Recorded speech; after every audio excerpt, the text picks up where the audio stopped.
Have you ever read The Secret History? A book by Donna Tartt? Yes. You look like you belong in that book. Oh wait, maybe I haven't read it. But not like as one of the bitches. No, I've just read The Like- Goldfinch. Oh yeah. No, yeah. Those people Are there hot girls waspy. in it? They're super that what you're hot, trying to like tell me, super Colby? hot girls. You know what I mean? There's very well-educated, very smart women in that book. Whose brains are amazing.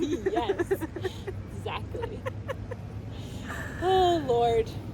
Hi. Hi. It's so good to see you. It's so good to see you. How you doing? Good. Yeah. It's my day off. Oh, It's good. Beautiful out. You get a Tuesday day off? Well, we gave a lot of our staff the week because of Thanksgiving. Right. That's And really because good. of not because of Thanksgiving, really because of the election. Right. We're like, people are tired. 3 extra days off. Tired. Yeah. That's good. You guys Yeah. must be tired. I remember when I was asking you Yeah. about this, you were like, before the election's going to be a little tricky. Yeah. It's weird. On the one hand, it's like very different from, like, I felt this thing of I should be like in Pennsylvania knocking doors in the cold, and I'm not, and that sucks, you know, like it feels very different. But I think the adrenaline and the sense of just like being glued to the news, and like Sunrise was, we were prepared, we were part of a coalition with a bunch of other youth organizations preparing to mobilize if Trump tried to steal the election. Right. So we were just like on guard, and I can't remember if I told you about this, but we trained like 3,000 people before the election to be prepared to take action, like if the worst case scenario happened, and if he like, you know, tried to actually, you know, invalidate the election, and if it seemed like it could work, which at no Right. point in the past month has it seemed like it could really Yeah, work. because So it's everyone's fine. like, "Ugh." Everyone's like, you're throwing a tantrum. But What would those so, actions yeah. have looked like? we were training people at the time to go to county boards of elections, especially like in swing states or places where the vote hadn't been counted yet, and pressure election officials to make sure every vote gets counted. And the message and the tone was really about, you know, all of us voted, and all of us deserve for our votes to count. And so like, you know, family friendly celebrations, cheering on our like election officials and poll workers that are counting ballots. Right. That's And, a great tone. you know, and rather than putting public pressure on like the people holding some of the levers of our democracy to Right. like stay the course. Yeah. Rather than that So- like rally in 2000 outside that. Yeah. That No Brooks would- Brothers yeah. riot No. vibes. We were like, we're not banging down doors. We're actually Yeah. saying, you're doing great. Keep Yeah. doing your jobs. Yeah. Like, That's a good. Yeah. But that's what I think. What I really respect about Sunrise is that there's such a kind of joyful tone amidst all the stuff that you guys are talking about, which is essentially existential dread. You know what I mean? huge existential Like, dread. there's just like a Yeah. lot of positivity in that way. So tell me, just kind of like for people that don't know, kind of like umbrella Yeah. elevator pitch of what Sunrise What is Sunrise about. is? Yeah. Cool. So Sunrise is an organization of young people working to stop climate change and create millions of good jobs in the process. Great. And yeah, and Like we the best thing. Thanks. And we work with young people all across the country to organize in their communities, in their schools, in their workplaces, and to do a combination of things, which is we're not only out in the streets, you know, banging pots and pans, keeping politicians up at night, making sure people in power hear us, but we're also fighting to elect people and put people in the halls of power. And I think that combination of trying to build both people power and political power is the thing that really makes us Sunrise. Like combining, you know, the building a youth army that can like phone bank and Right. call 1 million voters in Jamal Bowman's district to Right. help him get elected, with, you know, groups of young people in Louisville who mobilized after Breonna Taylor's murder to call on Mitch McConnell to step down and to like put pressure on local elected officials in Louisville to do something about it. Right. And you Yeah. guys do certain things like you do these wake-up calls that you did outside of Mitch McConnell's house where Yeah. you just, you know, made noise all-nighter in the morning. Yeah. And then you like do sit-ins at Pelosi's office, at Mitch McConnell's office. Have you found, or first of all, how did you come up with the ideas for these actions? Yeah. And have you found them to be effective in some ways, or like any one of them more effective than others? Totally. So I think a lot of people first heard of Sunrise in 2018 when we... Wait, I'm going to pause you really fast. Yeah, go ahead. I just want to... Okay. Yeah, just make sure it's good to go. We're totally recording. It's recording? I suddenly was like, oh, I don't think Are we I pressed recording? record. Okay, just... All right, we can start that question again, So a lot of people first heard of Sunrise in 2018 when we did a sit-in at Nancy Pelosi's office with Congresswoman-elect Alexandria Ocasio-Cortez and launched the resolution for the Green New Deal and really set off this wave of fighting in the streets and in DC in our politics to popularize the idea of the Green New Deal, popularize the idea of actually needing to create millions of jobs to stop the climate crisis. Right. And so a lot of people associate us with that moment and that sit-in and, you know, those kids like sitting on the floor of Nancy Pelosi's office, like giving her hell. Yeah. I think what not as many people might know is that most of those young people that were in her office that day had just spent 6 months working to win back the House for Democrats and campaigning in Pennsylvania and in Michigan and in Wisconsin and Florida to ensure that Democrats won the House and that they could actually have a chance at passing legislation and governing. Yeah. And I think what we've done this year has really tried to replicate that combination of things, of fighting to put our people in the halls of power, fighting to help elect Jamal Bowman and Cori Bush, and to re-elect AOC and Ilhan Omar and Rashida Tlaib and the squad. Yeah. And then turning around and being like, we are going to pressure all our political leadership to take action at the scale that this crisis demands. Yes, exactly. Because it is an emergency, and if we're not treating it like one, then what are we doing? So I think those sit-ins have been really effective, and I think part of what makes them so effective is that we can tell us we can honestly tell the story when we pressure Democrats, for example, that we're fighting for the soul of the Democratic Party. We just campaigned for you for months and months. Like, we just hauled ass making phone calls. This year we didn't knock on doors in the general, but you know, in the past.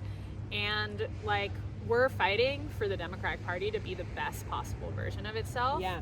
And being able to tell that story, and instead of only being protesters doing a sit-in or only being, you know, people banging pots and pans in the street, really makes it extra powerful. And I think that's kind of the special sauce in our strategy is like we actually really need both of those things. And and like each of them have their own role and are really powerful and important. You know, pressuring politicians on the inside, working to get people elected, pressuring politicians out in the streets, but combined is when we can be most forceful. Right.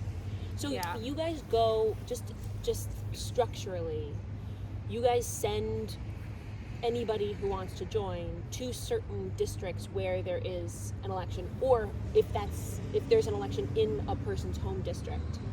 There's also housing that you guys do to help those candidates get elected. So there's like it feels like there's integral to the part to Sunrise is like this kind of nationwide movement. It's not just in cities, it's not just how did you guys come up with that structure? Well, I mean, we learned a lot from the Bernie campaign and from like large scale distributed organizing operations we've seen before. And I think the two things I'll really name are like being able to, you know, make 1 million calls into Jamal Bowman's district so that he can win his race hinges on two different kinds of organizing. One kind is actually having people in the community on the ground who are building really strong volunteer teams and who are recruiting and developing young people to be organizers and leaders in their own place and their own community.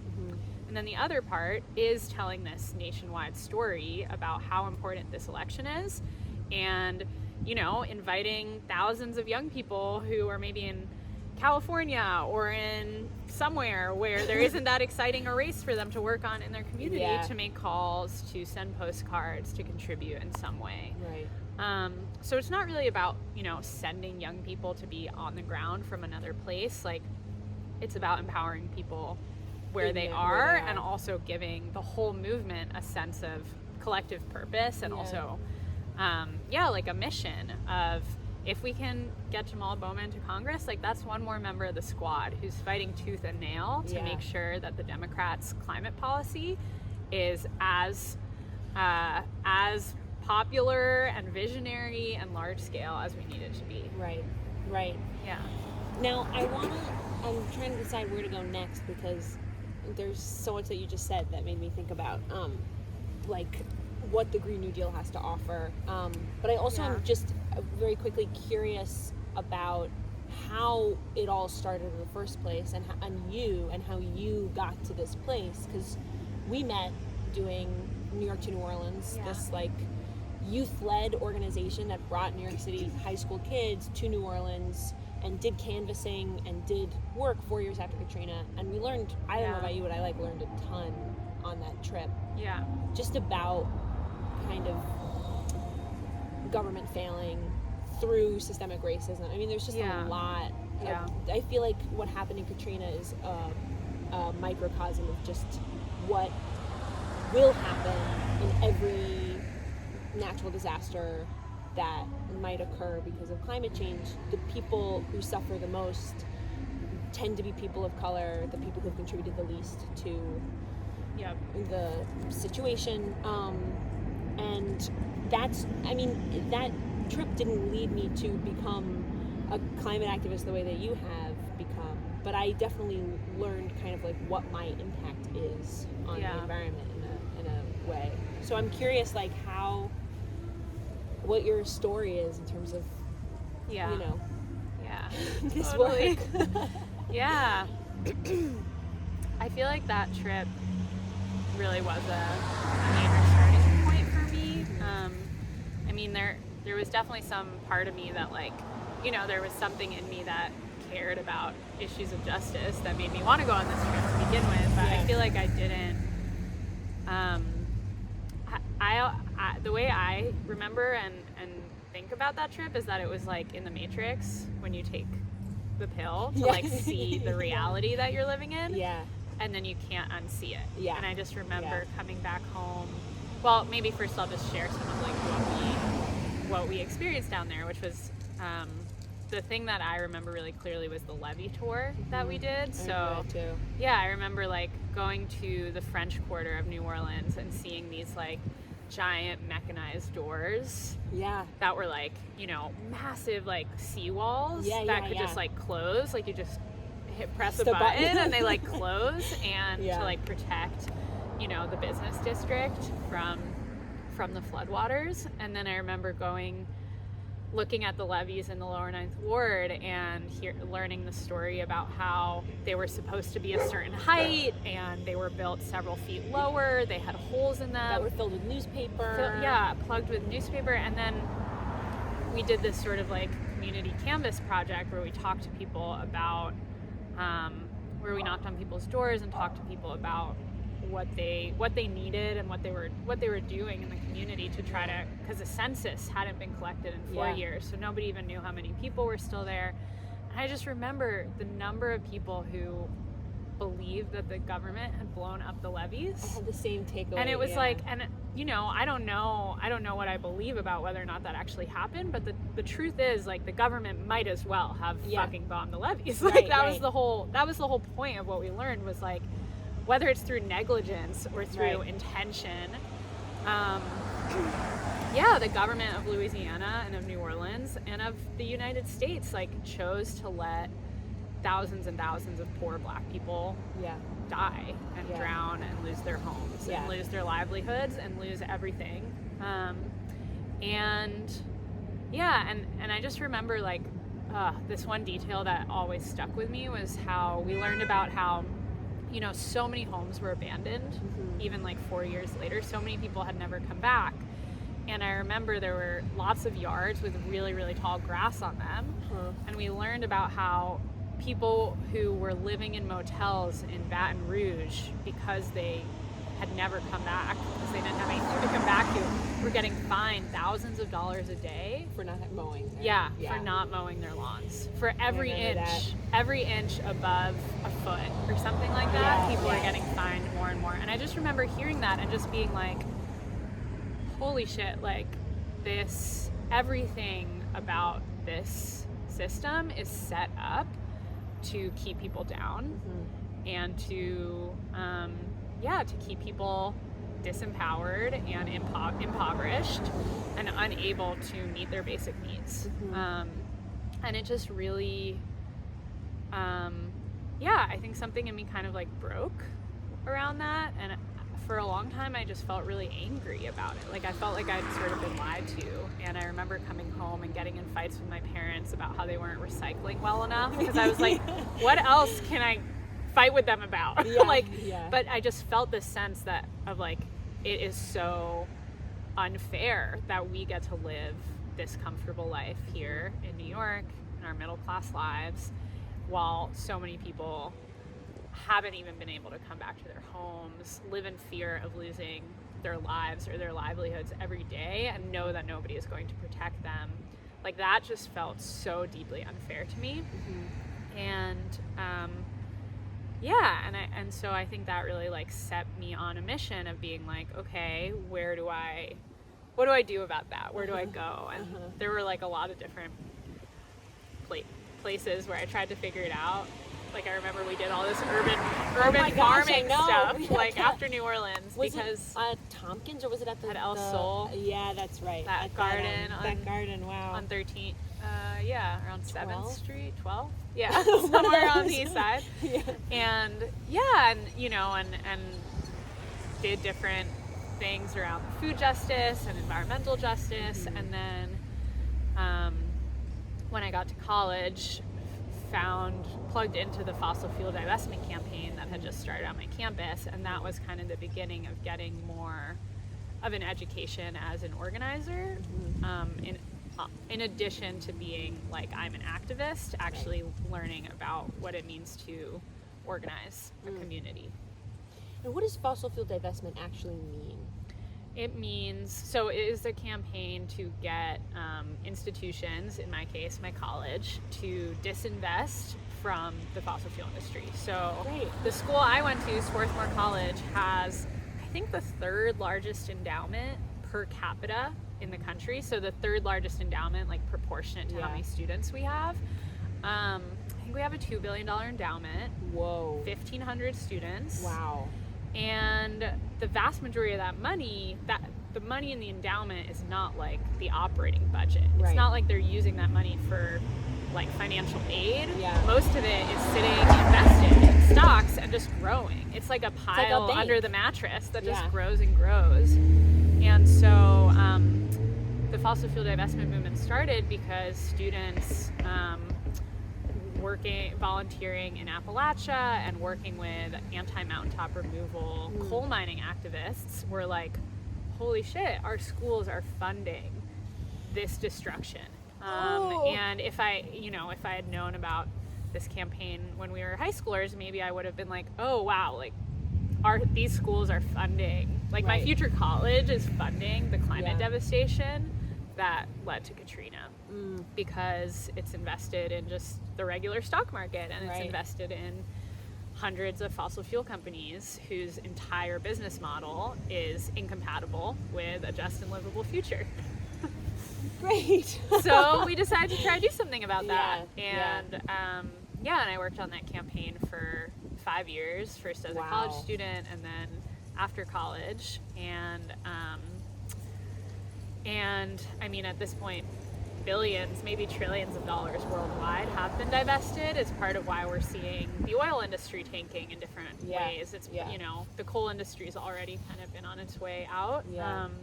But it's still a big fight to actually figure out how to delegitimize the people, the CEOs and the corporations that have created this crisis. Right. Like I found that with when the Dakota Access Pipeline stuff was happening. Yeah. I learned that Chase Bank, which I had been a member of for like years, Totally. has given in the past 4 years $286 billion to the fossil, has like invested all that money in the fossil fuel industry. And they're like the top bank in the world. All the big world banks, like it's like I think it's $1.4 trillion or something in the past 4 years that they've invested in. And when you pull that money out, whatever small pennies you have, you know, you're just kind of voting with your dollar in some way. Yeah. So I admire that. And what about how Sunrise actually started? It was you and a bunch of friends. Yeah, so me and other young organizers in the fossil fuel divestment movement. Sorry, should I start that again? No, let me just fix it. Do you want to just check that it's still all good? Yeah, we're all good. Yes. Should I start great. another video just in case? Maybe just to be Yeah. safe. Okay, here we go. I also want to come back and ask you about like your experience in New Orleans and how that. We can do that later if you want. Okay. You're hilarious. Okay. You're very impressive. Okay, here we go. Okay. What were we saying? You're asking me how we started Sunrise. Oh yeah. Okay. So from Swarthmore Yeah. to now, you started What this happened? unbelievable movement that like Bernie Sanders is getting super excited about on the debate stage. He's like, I'm endorsed by the Sunrise movement. It's like this huge thing. How did that actually happen? Well, it's funny because it actually started, it had a lot to do with Bernie in the beginning, which is that me and other friends from the fossil fuel divestment movement, people who were doing anti-fossil fuel extraction organizing in West Virginia, people who were trying to win climate legislation in different states, we were all kind of in conversation with each other about the state of the climate movement and looking around, and we're like, first of all, I don't know that we've really got this. You know, it did not feel like we had a handle on the problem. Nobody was looking at anyone else and being like, oh yeah, they're gonna stop climate change. Like, it just felt like we were all in our different corners trying lots of different things, but it didn't feel like it was adding up. And and I remember in early, I guess, January 2016 was the first time I really started paying attention to Bernie in the presidential primary, and I just remember him in this debate with Hillary talking about the billionaire class and talking about the fossil fuel billionaires. And it was the first time that I had heard anybody articulate in a really just clear way how connected the climate crisis is to our economic situation and to all the crises our country faces. And I just felt like he told this very powerful and clear story about how the same people who are the reason that, you know, homes in New Orleans are underwater are the same reason that people's homes are underwater financially, and are the same people profiting from the housing crisis, and are the same people profiting from the prison industrial complex. And like, it's so true when you start to really look at how all these things are connected. And just realizing, just seeing how he was able to tell that story really clearly was really inspiring to me. And what was even more inspiring was seeing that there were, I mean, literally millions of people coming out of the woodwork who were like, hell yeah, that speaks to me and I want to fight for that. And I think seeing the groundswell of support around Bernie's campaign showed me that actually the things that I believe in and the things that I'm fighting for are so much more popular than I knew they were. They're actually the common sense of what most people in this country want, need, feel that we all deserve. You know, everybody wants a livable future. Everybody wants to, to feel like we don't have to live in fear of our family members being snatched away from us by ICE or by the police, or of our home being destroyed. And I felt like he really opened up that space for us to be like, wow, we could do something a lot bigger if we actually put the vision out there the way that Bernie did. And so I think that was a big starting point for us, was feeling like there's actually so much power on the table in particularly among young people. So many people who are just waiting to be a part of something that feels meaningful, waiting to feel like they are contributing to making their lives better and to making the world better. And to making their future a real thing. Yeah, and they just need to be asked. They Yeah. just need to be invited into something, and Yeah. Bernie invited them in. Yeah. Yeah. But campaigns end, you know, Right. and politicians lose, Yeah. people lose races. Yeah. And so we wanted to build something that could last beyond any one election cycle, Right. or not be about any one candidate, but could give young people a home to really fight for the world we deserve. Yeah. And I personally feel that way about Sunrise. I feel like it's when I was in Austin working for a while and I didn't have much to do, and I was like, I reached out to Sunrise Austin and was like, what can I do for you guys while I'm here? Yeah. And it does feel like a home where I can go to kind of escape the existential dread. Because if I sit in what is that word? Like, just the despair of inaction, Yeah. I get just super depressed. Whereas if I act on this Yeah. on some level, Yeah. it feels like, okay, I'm doing something Yeah. toward, you know, Totally. having kids and like having those kids have a livable future. on Yeah. some level. Totally. Having myself have a livable future. And Yeah. a livable future. Yeah. I think the other thing that really shaped Sunrise in the beginning was that just a couple months into coming together and beginning to plan for what would become Sunrise, Trump got elected. And that was a major moment for us of being like, oh, we can't only be this polarizing moral voice out in the streets, you know, like telling it like it is about what is about the crisis we face, about what is happening, about what needs to be done about it. We actually need to take responsibility for winning governing power, because there is no path to stopping the climate crisis without wielding the full force of the United States federal government. Right. Which a lot of us thought was new. A lot of us, you know, we were kind of like anarchisty, or we were like, you know, politicians are all corrupt. And I think it was a real shift that happened both with seeing Bernie's candidacy and having Trump's victory, of being like, oh, we cannot let the perfect be the enemy of the good. Right, we right. need to fight to put the best possible people we can in power, because actually so many lives are going to be lost in Trump's presidency. And I remember thinking that, like, I remember saying that to my partner the night Trump won in 2016, like saying so many people are going to die for no reason, like so unnecessarily. Yeah. And just feeling that, and feeling what difference it would have made if we had had, you know, an organized movement in Michigan or Wisconsin or Pennsylvania, and how many lives have been really screwed in the past 4 years. Yeah. So, Especially, and lives that we don't even know are going to be screwed until the 68 EPA regulations that he repealed start to affect, like the effects of that start to intoxicate people who are living in those communities that are in the front lines of those chemicals being spread to their water. And, and we really have no idea. But that actually really leads me to my next question, which is, there is this, whenever I talk about doing certain things in our daily lives that could be helpful for the environment,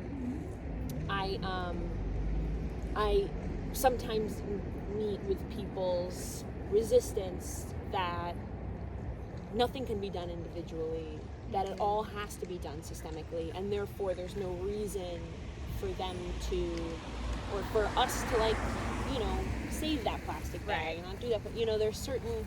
Yeah, totally. What do you feel about all of that?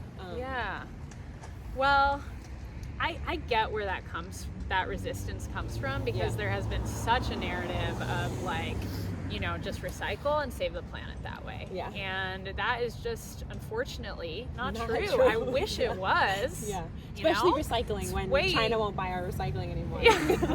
Yeah. I wish it was true. I wish that recycling and composting and changing light bulbs, it could save the planet. But unfortunately, there's a small number of billionaires with a really, really vested interest in protecting their wealth, and and making sure that no matter how many people recycle, that they're going to keep drilling for oil and drilling for gas and burning it and making money off of it and killing people.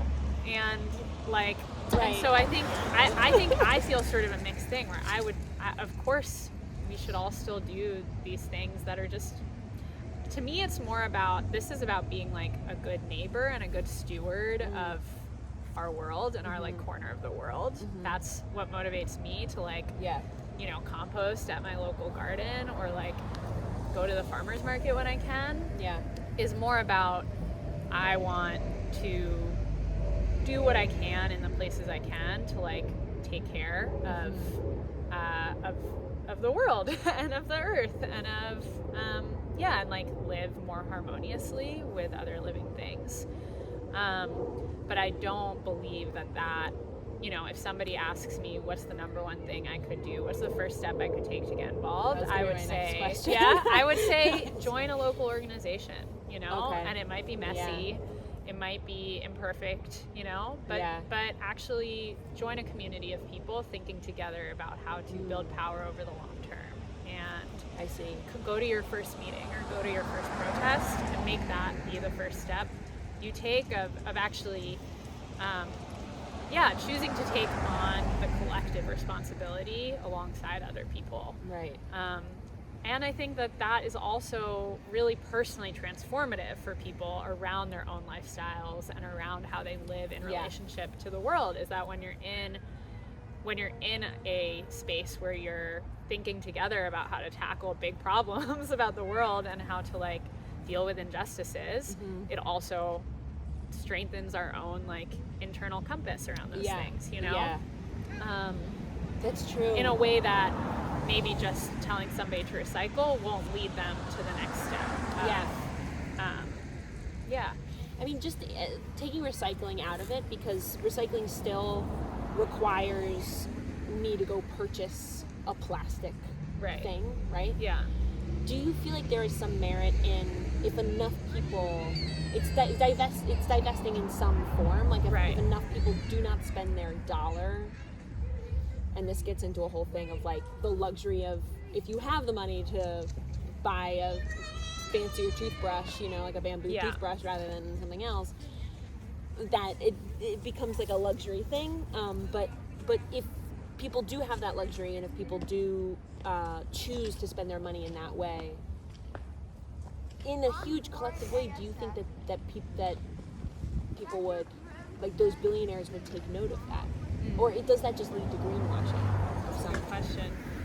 Yeah.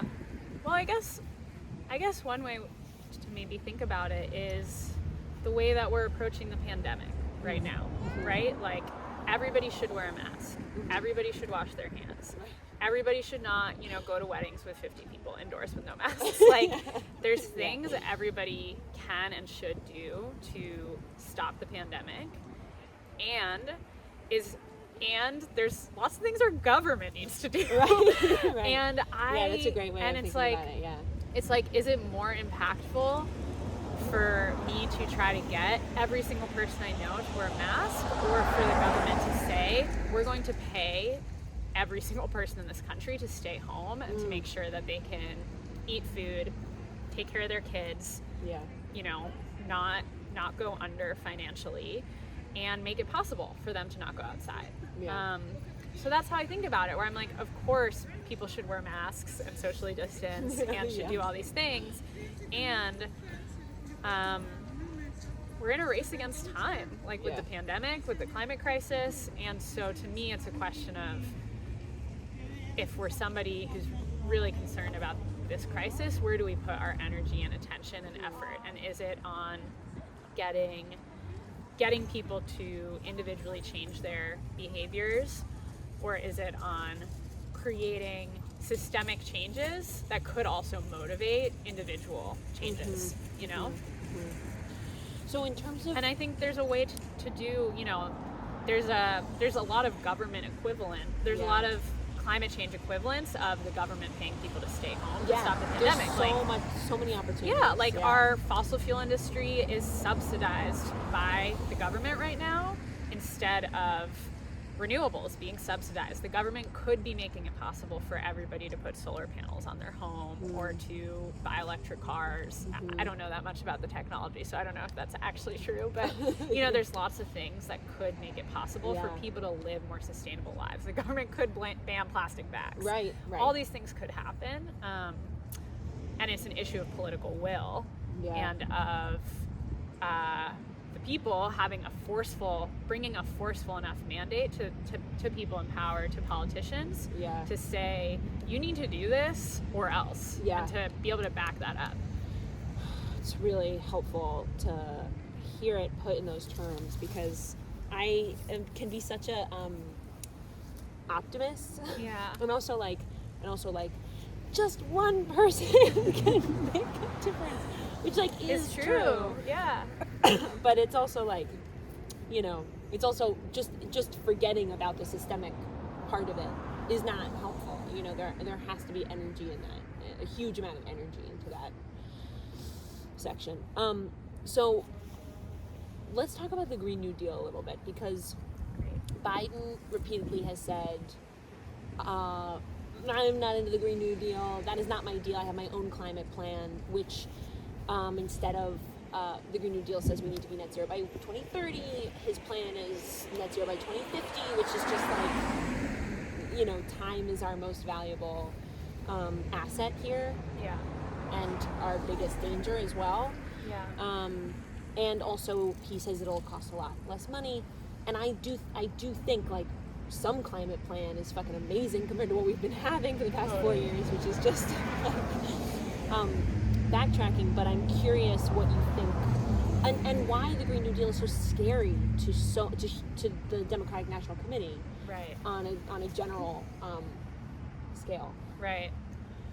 Well, maybe I'll answer the first question first a little bit, or the last question first a little, which is the Green New Deal is more than just a set of policies. It's not one piece of legislation, it's not one bill, and it's really a governing agenda for our society. It's meant to be kind of a roadmap to the next 10 years and to actually shifting the role of government in our lives away from, government interests just kind of protecting their own and having this revolving door between industry lobbyists and politicians towards making the government work for the people. And it's what an amazing concept. I know. Wow. It's like Senator Ed Markey's catchphrase was, it's time to start asking what your government can do for you. And I think that is really what the Green New Deal does. It asks people to envision, what can our government do for us? Can our government create millions of green jobs, putting people back to work in this economic recession, helping us get out of this pandemic by creating good jobs in the healthcare fields, all these things. And I think that's really threatening to people in power for a lot of reasons. On an emotional level, I think it is really scary to be asked to question the whole framework in which you have governed. If you are Dianne Feinstein or Nancy Pelosi and you've been in office for decades, and you've dedicated your life to this form of office. Exactly.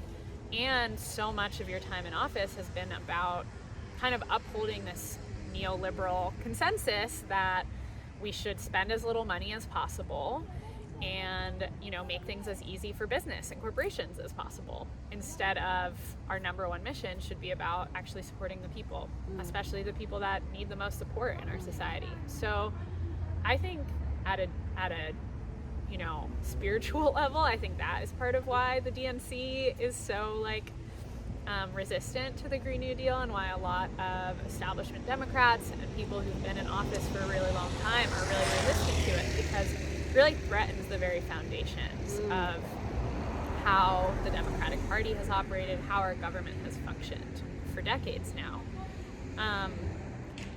I think another reason people are threatened by it is because they are scared they'll lose their jobs, and they're seeing successful primary challenges like Alexandria Ocasio-Cortez and like Jamal Bowman, and they're seeing how when people run on visionary, popular ideas like the Green New Deal, which is extremely popular, new new people come out of the woodwork to participate in those elections, and we create a new electorate through those races. And that is also extremely, that's just like, damn, if this thing takes off, I could lose my job. So I think there's a lot of resistance because people are really, I think it's scary to open the gates of what's possible if we actually choose to use all the tools at our disposal in the U.S. government to tackle this crisis. And people have been hamstrung. I mean, the Republican Party is basically a fascist death cult at this point. And the perfect word. The setup of our political system is such that people feel like, the Democrats are structurally disempowered in the Senate, and so it's hard to actually imagine having enough power to be able to put out big ideas. And so people are constantly in this mindset of we have to negotiate with people that are not living in the reality of this country, that are increasingly fringe, marginal right-wing voices that have a huge amount of power because our Senate is just ridiculously structured. And, some senator in Wyoming has probably 5% the number of constituents as one in Queens or New York. So, anyway. It's really undemocratic, is the truth. Our democracy is really undemocratic. And I think that has created a lot of roadblocks to really transformative governance. Right. And people are really used to that and really scared of what happens if they really try to attack it. Right, because it does feel like if you start to, I think that there's a fear generally that if you start to upend any one thing, that it can just be a slippery slope of like everything starts to be upended. But it feels so, it really does feel, just from my experience of like seeing Bernie in 2016, start to say, like, I had the same experience of like, oh my gosh, this is the first thing that makes sense to me. And like, why have we subscribed to this other thing for so long? And I do think, education's part of it, but also like us just it's like a lobster slowly boiling in a pot. You don't really realize that the water's getting hotter until you're like, oh, I'm dead now, And same with the climate crisis. It's like you are slowly realizing like, and then you start to realize that this country was built for white men, that everybody else like trying to fit in somewhere makes and rural landowning white men, Exactly. For someone in South Dakota, like no shade to South Dakota, but and then the first part of the question about how much more. I know that Biden being elected is not like, oh, we can go back to brunch now.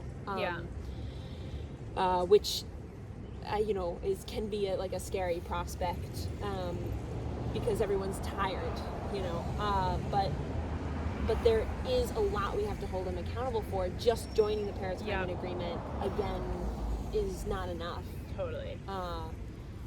And like I saw on Sunrise's website, you guys have a list of the cabinet that you ideally would be, who Joe Biden would appoint. I saw that today he appointed John Kerry as a climate czar, the New York Times said, which I thought was an interesting word. And how you feel about that kind of choice. So I think there is a ton that Joe Biden can do in the next year, and I think there's really two places that we've been focused. The first is on cabinet appointments and making sure that that fossil fuel lobbyists don't have a seat at Joe Biden's table when he is figuring out his strategy on climate and figuring out his first 100 days priorities.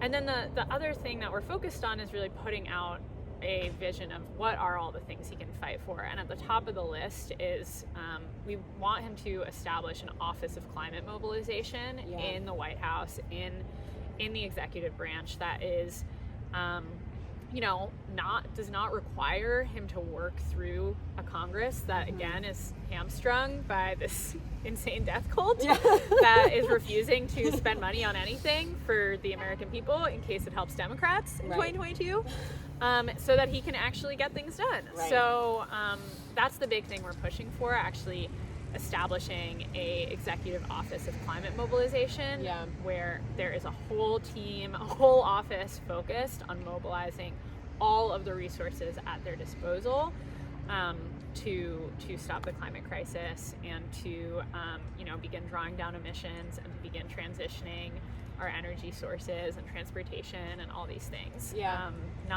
Not in 5 years, but in the next 2 years. I think that's a great idea. I mean, to me, that feels like it cuts all the fat away from having to play nice and work with people that don't even believe that it's real at all. So or have too much money invested. Not too much money. You have something. No, you have something. I just was feeling like this is it didn't work out at all. Let me check on this actually. Okay. Oh, it's looking great! Wow. Good. Because I don't know. Cool. You're so. A little cold. I know. I'm doing this kind of wet. You're sitting right by a poop. Oh, good. Oh, yeah, I noticed that. So sweet. Let me just see. Do you think we'll get yelled at in the comments for not wearing masks? No. Okay, great. We're outside. Cool, great. It's a wide angle lens. Okay. We can just stretch the video to make it look like we're further really apart. Long noises.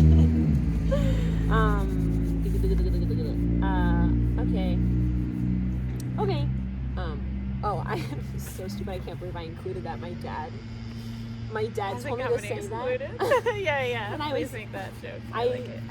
Okay. Sorry. I don't know where you guys are going to do this.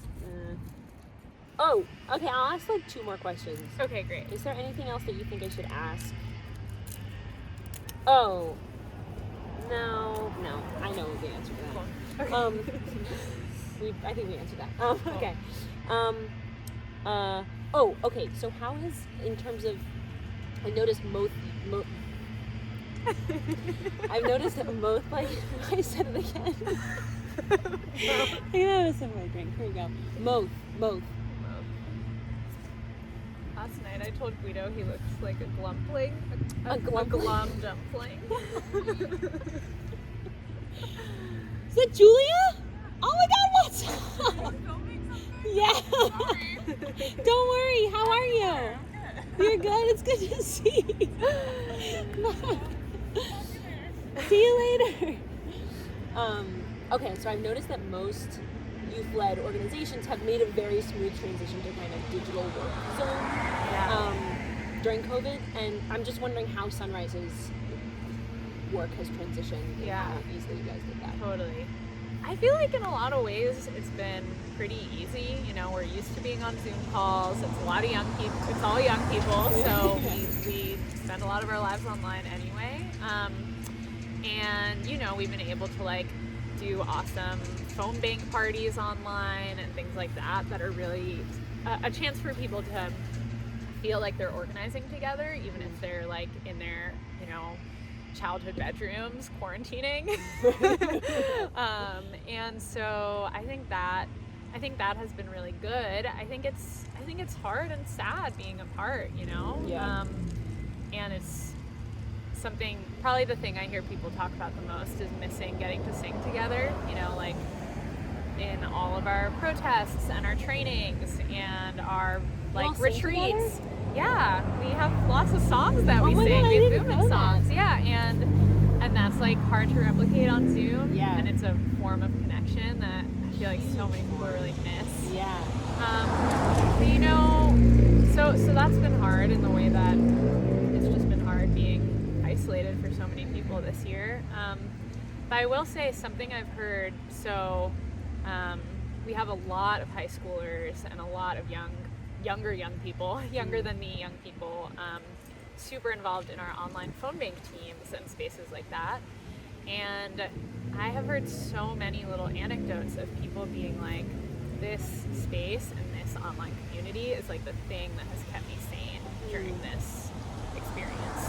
And just yeah, I think we've been really deliberate and intentional about bringing the sunrise energy and the sense of community and the, you know, valuing relationships and storytelling and connection into our digital organizing. So it's not just like we're, you know, our little Twitter bot versions of ourselves, or that we're just squares on a screen, but we still get to be building meaningful relationships and sharing our stories and sharing what we're fighting for together. Yeah. And I think that has been really powerful. Wow. I didn't know you guys had songs. Yeah. I feel like that's a huge, like, I always, you know, whenever I go to a protest, I'm like, man, if somebody would break out and sing right now, it'd be great. It's just, like, it really brings people together. And it's so powerful. I didn't know that. Okay, I can't wait to learn some of your songs. Yeah, I can send you some videos. Please. Yeah. Please do. I'm curious, like, I always have, ever since high school, have looked up to you as a person that spends their time in a really meaningful way and spends their energy working for all of us. And it really inspires me. And I thank you for that. And I'm curious about who inspires you, present company excluded. Well, obviously you inspire me, both as Colby Minifie and as Ashley Barrett, aka Amy Coney Barrett, which is what I call her in my head. I think same person. I think, like, well, I feel like the people that inspire me most are all of the people that it's just so easy to, like, feel, to go into that despair at the world. Yeah. And I think I especially see young people, middle schoolers, high school age people who are living with even more despair and more of a sense of crisis than what I felt when I was in high school and we went to New Orleans, which was like 10 years ago now. Oh my which is God. crazy. It's crazy. And yeah, I think I just feel a lot of admiration for the courage that it takes as a 12 or 13 or 14 or 15-year-old to be like, things are really bad, and they've been really bad as long as I've been paying attention, you know? Yeah. And I'm gonna do something about it. So I just feel really inspired by all of the people who choose to figure out how to be leaders in our movement, you know? And for so many people in Sunrise is their first space where they ever get to feel like a leader, or maybe get to, like, be pushed to try. Yeah. And that's really scary, and it's really brave. Yeah, and it's it's really brave, especially when we're all dealing with so much, I think, heart sickness all the time at, like, the state of the world, and just anger. Yeah. And so, I think that's what those are the people that inspire me. And when I'm, like, feeling down or demoralized, I will, like, join a Sunrise volunteer phone bank or, like, a mass call where there's just, you know, dozens or hundreds of young people in the chat being like, we're gonna win this, we can do it, I had the best phone conversation with this person who's never voted before, I got my little sister to do this thing with me, like, all my cousins are on this mass call, and just, like, that, so cool. I just, like, 5 minutes of that is, like, what it takes for me to be like, okay, every day we're bringing more people in, every day we're becoming more powerful and more capable of winning the world we need, and, like, we're gonna keep doing it. Yeah, and it's really good to hear, because I mean, I feel like every time I take a walk, every time, you know, I think about climate change, like, constantly, and I am just filled with this despair and dread, and it's really hard to move forward with it where it feels like so many people in power just don't care, or are only saying the necessary stuff that they need to say to quiet people down, and so that I'll it sounds like a good antidote. Yeah. And one fluff question. Okay. Okay. I was really excited to see the Queer Eye episode. Oh, The sunrise. About her Yeah. movement house. She was so, I also just really loved how they spent all of this. They really made an effort to make sure that everything was sustainable, that all of her clothes were secondhand. Yeah. How did you guys feel about that, and did it make you happy? Yeah, I mean, we were honored. Like, Abby, who's Yeah. featured in the episode, is just an amazing leader. She's on Sunrise's staff now. Wow. Oh my gosh. Wow. Yeah, she helps lead our mobilizations in Pennsylvania and elsewhere. And so it was just really, like, really sweet and special to have her work and have Sunrise's work be recognized in that way, and in a platform where so many more people could see it than, you know, just through a Sunrise Instagram video or something. Right. So that was really powerful, and it was just fun. It was fun, Yeah. like, to see our work, to see our movement celebrated in that way. Like, I love the shot with them with all our Sunrise signs. Yeah. Yeah. And so yeah, Wow. that was really good. Cool. Yeah. Well, Sarah, thank you. Thanks, Colby. I'm really, really happy to talk to you about this. You're fucking amazing. So You're fucking amazing too, and thanks for inviting me and Oh my asking me gosh. questions. you're, to me, like the celebrity activist in my life. So You're the only like potential future celebrity, a real celebrity in my life. So.